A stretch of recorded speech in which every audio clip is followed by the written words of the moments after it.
this Yeah. platform. I really appreciate this. Firstly, I want to make a boast about what a story. There's a story about me bringing you. Okay, so when I reached out to you, I just had an instinct that you'll be someone with a bright story, and I think a week or 2 weeks after reaching out to you, I saw your story. I just I saw your story on IG. I just went back to it again. I had it on my phone. I was able to share it with you. When you were saying you don't have a mansion of your own. I don't know if you can remember that story that you shared on IG. I don't have a what? You said you don't have a mansion of your own, the most expensive car, or you just dropping amount in your account before I realized how much of a living testimony I am. I don't Oh, know. right. Yes. Yeah, where you shared my story since I came to Lagos in 2015 with 1,005 naira. When I read through it, it literally needed to see the way I screamed on my bed, like, yes, I know I always go to read, I always reach out to people with the right story I want on my platform. I was like, yes, I want you to Yeah. share more of that to us. I don't know where you were coming from, but you said you left where you were coming to Lagos with 1,005. A lot of things you said there. You said you were paying rent with the same amount of salary you were receiving, to the point Yeah. where politics, they got you out of your job with politics, and I think you have an amazing story. I want to patiently listen to, but I want you to share with us from your school days. We want to hear about your passion, what vision, what prompted you into coming to Lagos? What were you looking for? Was it passion? Was it money? Um, how did the whole story? How did life start? Or how did the whole story started for you? Okay. I mean, it's interesting to see that you read my stories. Sometimes you just post the stories because you want to post. You really do not know who is watching or who is reading. So I think that's a good one. Um, so I came to Lagos in 2015. And I used to be in Ibadan. My parents are still in Ibadan as well. So your first question is coming to Lagos, like what was the drive for me? It wasn't money. It wasn't money. I've always been a restless person, right? I've always been that person that I can come off as a little very stubborn, Okay. right? Or very opinionated. But that is what it is when it comes to my dreams, when it comes to work, when it comes to something that I so if it's better I don't even think about doing it. Because once I think about doing it, you can be sure that I will not stop until I'm done. Right? I won't stop until I'm done. So people who know me already know me. So when I studied computer science in university, and right now I'm fully in the media space. So that's you can almost understand the disparity. They are not alike in any way. So, But computer science was it was just that thing that I did based on what it sounded nice then. Like if you're a computer scientist, you're lit. mhm. So that's what I thought. So 100 level, it was then that was when it occurred to me that wait to no be it's not about the name because when they start to give you all the programmings and the algorithms and you're like And okay, what have I gotten myself into? But at the end of the day, I knew that I'm already in this one. I have to pursue it. But even as a child, I've always been that child. I've always been a very imaginative and expressive child. You see me writing stories, rewriting stories. So I watch a movie and write out the story in a notebook. I've always wanted to do things that are very arty. So leaving university, I just knew that, and I have to pursue what it was. So when I left university, there were personal reasons why I had to stay in Ibadan, like stay in Ibadan, work in Ibadan. But Ibadan is an amazing place, but it was just not the place for me regarding the level my passion had gotten to at the time. It wasn't Ibadan. I was too restless for Ibadan. So I moved to Lagos in 2015. And then moved to Lagos in 2015. It was like you saw, I had just 1,500 because the way I came to Lagos, I totally went against my parents' request. My parents had wanted me to stay in Ibadan. So it got to a stage where it was like, if you're coming to Lagos, you're coming, we owe, financial obligation, I'm sure they didn't mean it. It was just a way of them trying to just do everything that would shall make me not go, but me being me, I'm like, no wahala, if you don't give me money, no problem. So it was a struggling time for me at the beginning, and for the rent and salary part, I was working at a place where I was earning 30K. I had stayed with people before then, stayed with a lot of people, but you know how it is, staying with people can be a little somehow. Yeah, there's a high chance of you guys not falling out. There's a high chance of you guys not being in good terms. And I had a couple of those issues. And then it was a thing of, I had to find a place to stay on my own. Then I found a place that I had to pay 30K per month, and that was my salary. But it was still okay for me as long as I'm able to survive. So yeah, those were the stories at the time. We want you to I want you to put more light into, you studied computer science, now we are in the media space, digital media space. Mm-hmm. How did you discover that this is where you're supposed to be? The discovery process, can you share that with us? Discovery process, how you Yeah, so it's how I've been as a child. Yeah, it's how I've been as a child. As a child, like I said earlier, like as a child, I've always been a very expressive child, very imaginative child. Like it was so interesting that like I would watch cartoons, and I had a notebook. I would write the whole cartoon in the like as a storybook, or I'll be gisting you the movie as if I was the one that wrote the movie. I've always been that kind of person. So it's not something that I discovered. It was something that was just in me. I liked music. I liked movies. I liked the arts. Everything about the arts. I had a passion for it. I had a deep interest for it. So it was easy for me to transition. I want to talk about courage again. The last time I was speaking to someone, I spoke about courage. It was that you must have had a lot of courage for you to leave your comfort zone. As a young lady, coming to a place that has no mercy on anybody. That's the street of Yeah. Lagos. So where did that courage come from? Were you so sure that you will find your way in Lagos? Were you so sure that this is it for you? Were you so certain that you had to go all in it? And if you're so certain, what gave you the assurance that you come out to be successful in the race? So nobody knows the end of anything before they start. Right. I came to Lagos as a clueless. I was clueless because prior to that time, Lagos was a place that I had not come so frequently. So if I heard so much about Lagos, I heard about Lagos from maybe watching movies, or I didn't really know the dynamics around living in Lagos until I got here. So I was clueless, very clueless. But to answer your question, when it comes to things of passion, things of, things that you dream to achieve, it is the end goal that matters. A lot of people, I'm sure 95% of people that have made it now, they probably started with being clueless or being afraid. But if you ask all of them, did they know they will get where they are now? No. Like, because if you knew or if you know, you will not be afraid. If you knew or you will not be clueless. If you were so sure that like I go reach this level, you won't be afraid. I mean, you already know that it's going to be like that. So, but that fear is out of you not knowing what the future would bring. So I was clueless. It wasn't courage for me. Okay. It wasn't courage. I think it was more of passion. It was more of drive. It was more of the thing of I can't fail. Do you understand? I can't fail. I can't fail at this thing. I have left Ibadan. My parents are probably upset with me.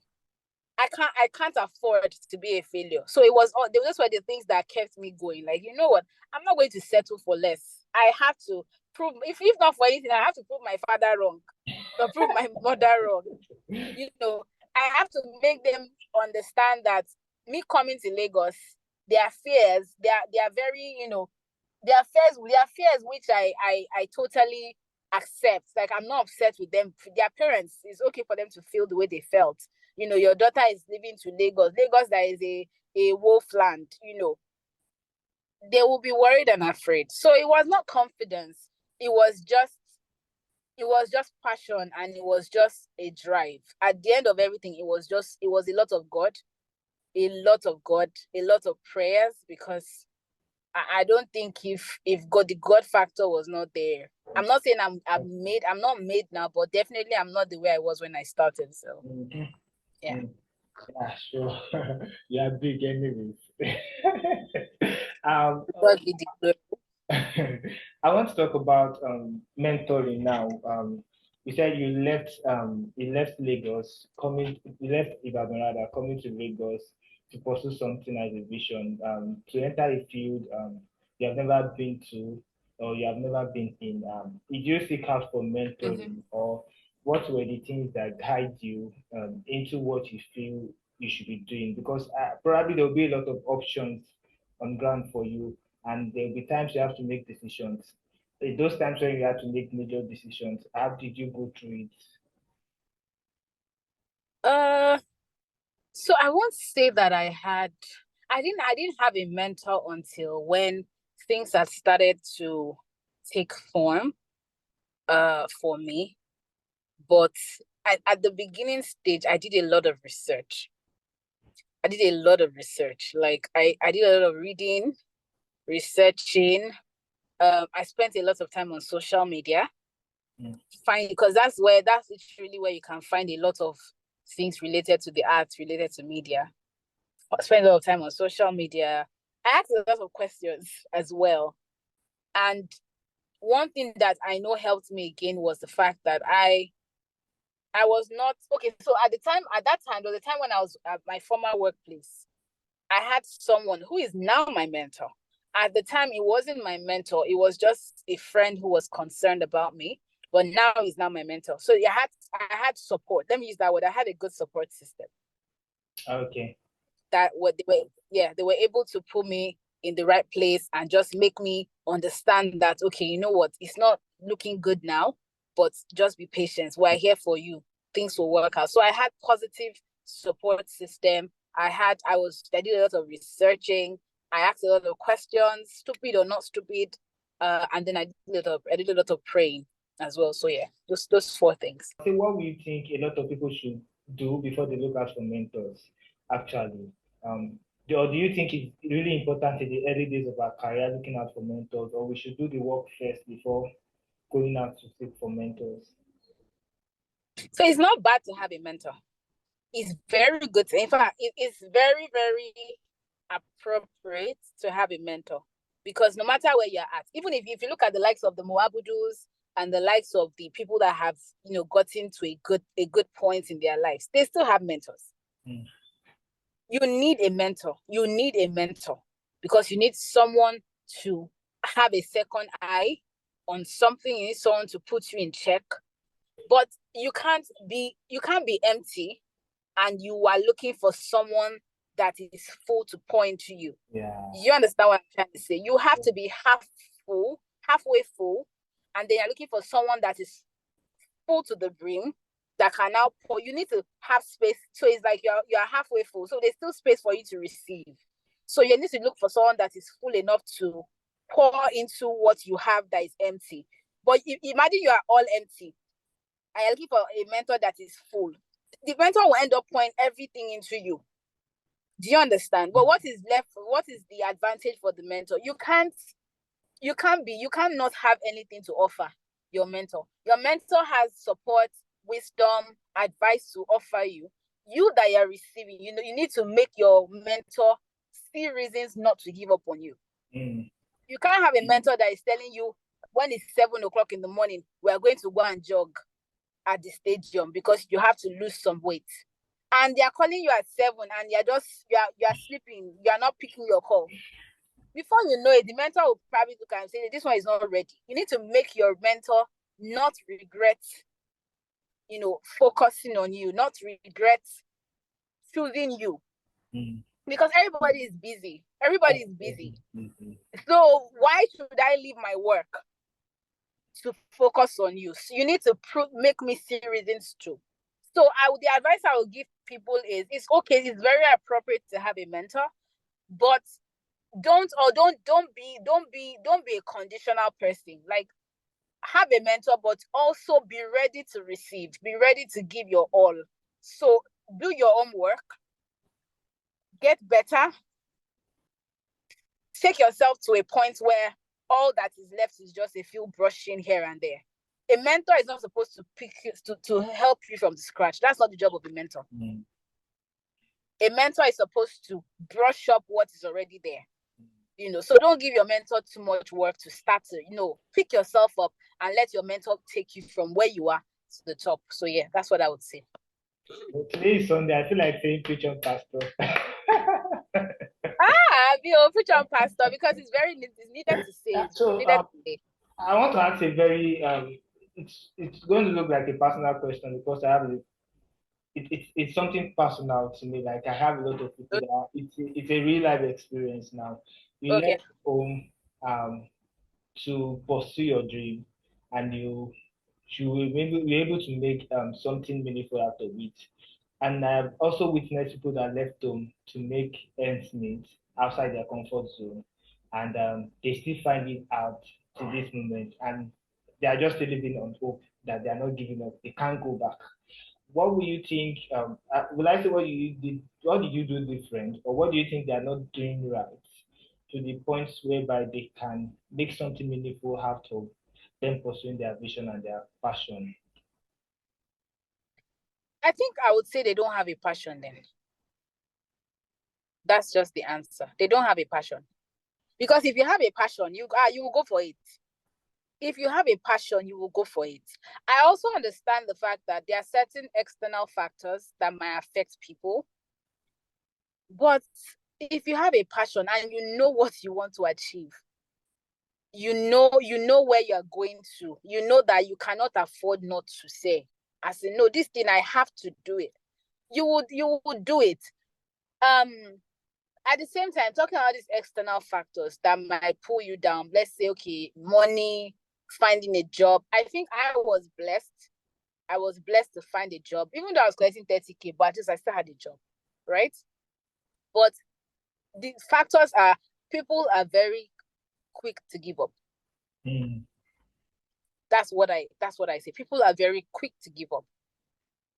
1 year, 2 years, and it's like, I beg. But you forget the fact that if you look at the story of people that have made it today, they're not talking about 1 year, 2 years. You are hearing 15 years. You are hearing 20 years.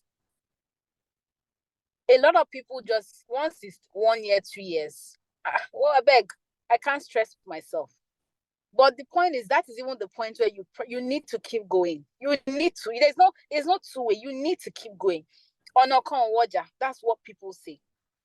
You need to find every way positively and legally to work out. If you know you want to become let me say, for instance, now you want to be a journalist. How many journalists are you following? What are the steps you're taking? Who are you following on LinkedIn? Who are the people you are down on your Instagram? What are you reading? Are you reading articles? Are you reading newspapers? Are you ready to work for free to gain knowledge? Are you ready to work for free to be accessible? These are the things people don't want to hear. Why would I work for free? Why can't you work for free? Are you ready to network? You want to be a public speaker. How many events do you go for? How many conferences do you go for? How many times have you said, oh, you have this event, I would like to do it? Do you have a portfolio to show people? Are you confident enough to walk up someone at a random person and say, oh, hi, my name is Motunde. I'm a public speaker. I do hosting. I do this. I do that. This is my portfolio in case you want to seek my help for. If there's something to show that you are excellent, I don't think there's anybody in his or her right state of mind that will not say, I saw that girl, I saw her portfolio, she's really good, let me try her out. You need to be audacious. You need to step out of your comfort zone to make it. It's not just about sitting in your house and pressing phone, or just doing something small and you're like, oh, what is sumi? Kole swe. If you want to make it, kole swe. You can't get tired. I know there are times as well. There are times that, is a little like, I've tried everything I want to try. There are times that things are not favorable and you are honestly genuinely tired. But it's okay to be tired. What is not okay is how long you leave yourself in that state. Do you understand?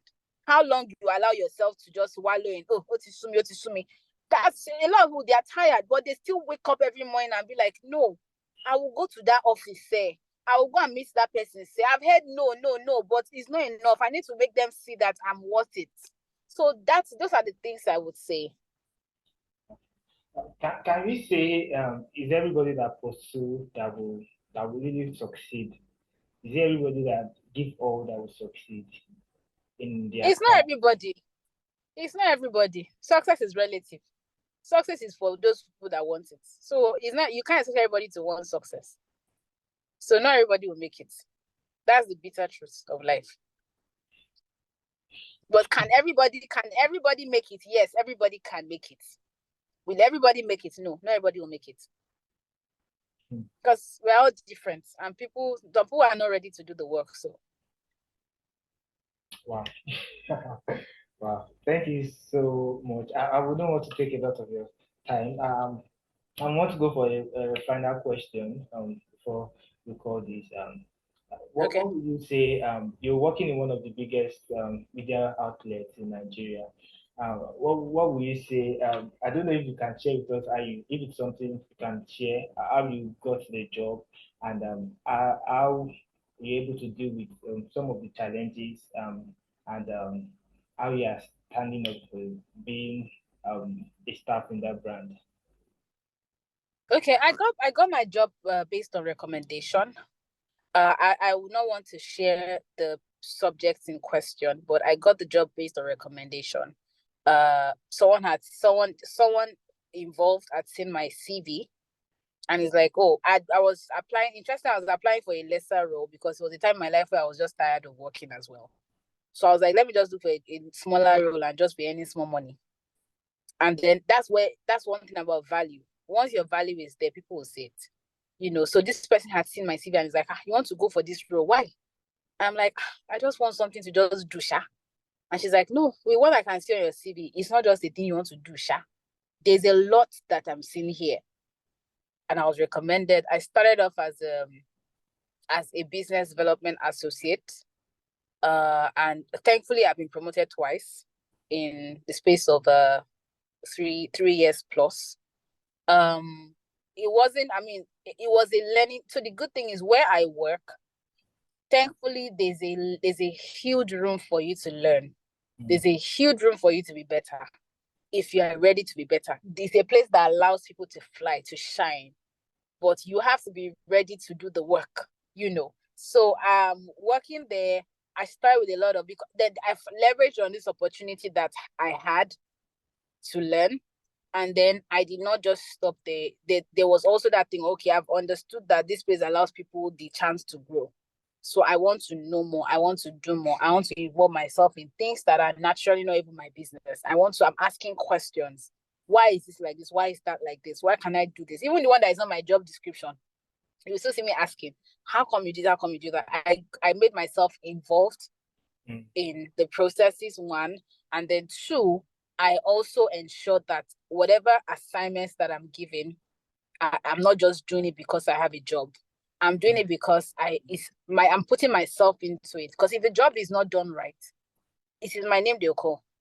If the job is done right, it's my name they would say as well. But I'd rather they say that I did the job well and my name is attached to that glory. So I want to do it to the point where I'm doing it so well, and there's like credit to my name.